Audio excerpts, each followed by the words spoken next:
liked a ton of this guy. They gave him the ball, went over 100 yards, and of course went for 1,500 on the year. Thomas in the pocket, fires over the middle, and it's intercepted. Threw into traffic, into double coverage, and it's picked off by Terrence Mitchell heading for the end zone.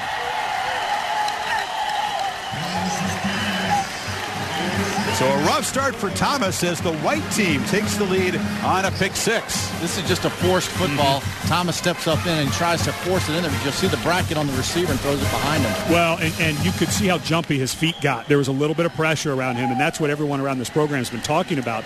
Nate Costa, the senior, although he hasn't played a ton, I believe might have the lead in this quarterback derby because of his experience and that decision-making, Greg. He'll throw on first down.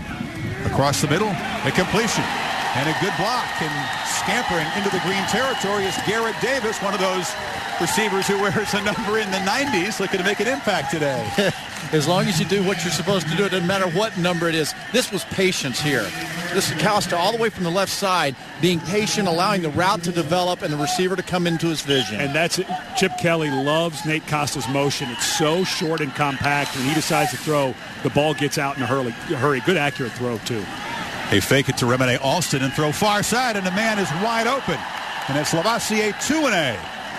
And he caught 25 balls a year ago, knocked out inside the 5, so a sharp start for Costa. Dratton, those guys survive and good. advance. Good players. Here comes a blitz up the middle on 3rd and short. Thomas dropping way back, floats it complete, and it's a first down. And breaking tackles bubbling into the secondary is David Paulson, the tight end, who'll become the starter as Ed Dixon moves on to the NFL, drafted by Baltimore in the 3rd round. Paulson, a competent tight end. Yeah, a guy that they used quite a bit. They were trying to set up a screen. And what a really nice job by Thomas, waiting and being patient, backing up and finding the tight end over the middle. Much better tempo now as Barner takes the handoff and finds a crease down to the 10-yard line. That's the kind of tempo they want to see from both offenses. The white defense guy can run. He said he's not lost a step. Good decision on keeping the football up the middle of the field. And the rule is now today, 2 hands. You got to get 2 hands on that quarterback. So that's a big hole. Nice job of execution. Teams in college football that gain more yards rushing than throwing. And Thomas fires downfield, has a man, and it's caught. Davis, touchdown, Green.